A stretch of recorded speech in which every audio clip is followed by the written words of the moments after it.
वालेकुम। फ़कीर सिकंदर अली अव्हां जी ख़िदमत में हाज़िर आहियां। दोस्तो अॼु ॿ टे ॾींहं थिया आहिनि त फ्रांस जे तरफ़ों या रसूल सल्लल्लाहु अलैहि वसल्लम जे माना ते माना तौहीन कई वई आहे ऐं उन मौज़ू ते अॼु असां ॻाल्हाईंदासीं जेको असां सभिनी मुस्लमाननि जे दिल जे खे ॾुखायो वियो आहे। आख़िरी नबी सल्लल्लाहु अलैहि वसल्लम जे माना शान में गुस्ताखी कई वई आहे।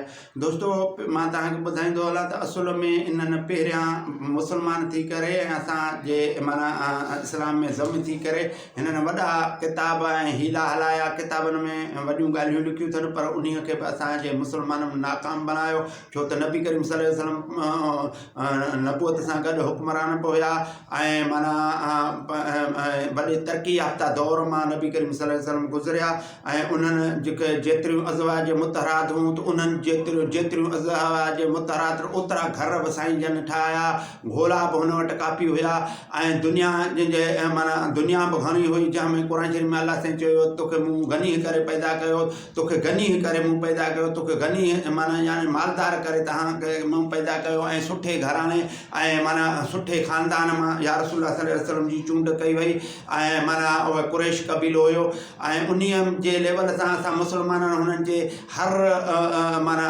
पहलूअ खे जॾहिं नाकाम बनायोसीं त हू वरी हाणे ज़ाहिरी तरह सां असांजे नबी करीम सल्लल्लाहु अलैहि वसल्लम जी गुस्ताखी ते लही आया आहिनि।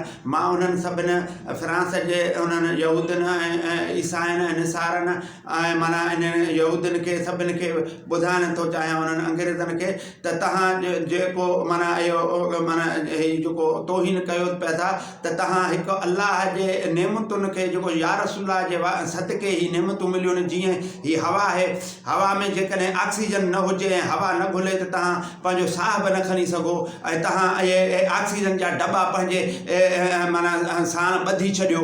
जेकॾहिं अलाह उहो तव्हां ते माना उहो या रसूल जे महिरबानी जे करे हीउ सिलसिलो हले पियो थो ऐं अल्लाह साईं चयो त ए नबी तुंहिंजे हूंदे मां अज़ाब कीअं आणियां। हूअं न त जेके ईअं गुस्ताखियूं कंदा हुया, नाफ़रमानियूं कंदा हुआ, उन्हनि खे भोला बांदर ऐं सूअर बणायो वेंदो हो, पर हे या रसूल सल्लल्लाहु अलैहि वसल्लम जे करे ही महिरबानियूं आहिनि। ऐं मां तव्हांखे ॿुधाईंदो हलां ही सिज जी जेका अलाह सिज खे उभारे थो, हीउ सॼो सिस्टम या रसूल जे करे ठहियो आहे। उन सिज जी रोशनी न हुजे त तव्हां को माना जिरी जीत ज़िंदा न रही सघे ऐं को पैदाश अनाज पैदाश न ॾेई सघे ऐं माना इहे माना एॾियूं वॾियूं मुश्किलातूं पैदा थी वञनि। जेकॾहिं तव्हां पाणी ते नज़र कयो, अलाह साईं पाणी पैदा कयो आहे, या रसूल जे सदके असां पाणी पिया था पियूं ऐं पाणीअ में जे सहूलियत सां विझणु उथणु वेहणु हर शइ थिए थो। मां तव्हांखे इहो ॿुधाईंदो हलां त जेकॾहिं पाणी जूं नेमतूं यादि कयो ऐं पाणी हिकु पाक आहे जंहिंमें असां अल्लाह साईं क़ुर शरीफ़ में चयो आहे त मां इंसान में पाक रूह फूकियो आहे। जॾहिं असां साह भरी शइ जॾहिं पाणीअ में दाख़िल थींदो आहे त उन खे पाणी पाण ॾे कश जीअं चकमक पाण ॾे छिकींदो आहे, ईअं उहो पाणी पाण ॾे छिकींदो आहे। इन करे जो उन में पाक रूह ज़म थियल आहे, तंहिं करे पाक शइ पाक खे माना छिकींदो आहे पाण ॾे। जॾहिं इंसान जा उहा जेका साह वारी जानदार जेका बि उहा जॾहिं साह मां उन जो निकिरी वेंदो आहे त उन खे पाणी जे मथां तव्हां छॾींदो त उहो तरी बीहंदो, छो त उहो पाक रूह निकिरी वियो आहे। हाणे उहा पलीत थी वियो आहे, पलीत हाणे उहा बाडी पलीत आहे, तंहिं करे उहा पाणीअ में मथे तरी बीहंदो आहे ऐं हेठि न वेंदो आहे। दोस्तो इहे अलाह जो जेके माना इहे जेको अलाह जो जेके नेमतूं आहिनि उन खे तव्हां मां हिननि खे अंग्रेज़नि खे ॿुधाइण थो चाहियां ऐं फ्रांस वारनि खे इन्हनि ठुकरायो आहे। तंहिं करे अल्लाह साईं उन्हनि ते ज़ाहिरी लेवल सां पहिरें भोला भांदर सूअर कंदो हो, हाणे बि मां उन्हनि खे ॿुधाइण थो चाहियां त अल्लाह साईं चयो थो जेकॾहिं मुंहिंजे या रसूल सल्लल्लाहु अलैहि वसल्लम जी इनहराफ़ी कंदो ऐं उन खां हटंदो, उन जे तरीक़ेकार ते न हलंदो त तव्हां ढोरनि खां बदतर हो। मां इन्हनि अंग्रेज़नि खे ऐं इन्हनि खे फ्रांस वारनि खे चवां थो तव्हां ढोर आहियो, जानवरनि खां बदतर आहियो। जीअं जानवर हिके माना जानवर हिके जो उबज़नि खे मख़सूस उबज़नि खे चटींदा आहिनि, तव्हां उहे चटींदा आहियो, तव्हां त ढोरनि खां बदतर आहियो। मां क़ुर शरीफ़ में अल्लाह साईं अॻु में तव्हांजे लाइ चई छॾियो आहे।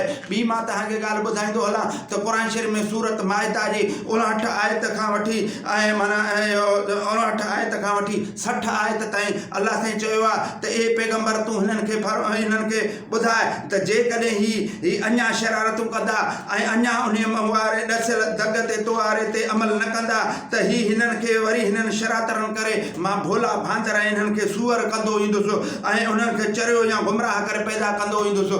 याने त इहे जेको माना ज़ाहिरी लेवल सां भोला भांदर थींदा हुआ पहिरें नबियुनि जे दौर में, हाणे उहा अलाह साईं या रसूल जे करे तरमीम कई आहे। हाणे मिसाल किरोल भोला भांदर सूअर अॻु में थी चुका, हाणे उन्हनि में जेके औलाद थींदा उन्हनि में इहे फ्रांस वारा ऐं इहे यहूदी, इहे निसारा, इहे अंग्रेज़, उन्हनि में उन्हनि भोलनि भांदरनि में बातूनी तरह सां उन्हनि जा जेके बचा थियनि था उन्हनि में उन्हनि जा रूह वेंदा, इन्हनि सूअरनि में उन्हनि जा रूह वेंदा, जनम में मोटंदा, जनम में ऐं उहे उन्हनि में वेंदा। इहे इन्हनि खे सज़ा आहे। इहा क़ुर शरीफ़ जी सूरत माइदा में इहा अलाह साईं खुलम खुला इहा आयत ॾिनी आहे, इन्हनि लाइ अज़ाब आहे। हाणे जेके भोला भांदर जेके पैदा थियनि पिया था उहे अंग्रेज़ ऐं इहे फ्रांस वारा, इहे उन्हनि में उन्हनि जा रूह वेंदा, उहे सूअर थींदा, उहे भोला थींदा, उहे भांदर थींदा। इन्हनि खे सज़ा आहे। इहो पैगंबर जे या रसूल सल्लल्लाहु अलैहि वसल्लम जे जेको माना उन ते अमल न कंदा, उन दीन इस्लाम ते अमल न कंदा,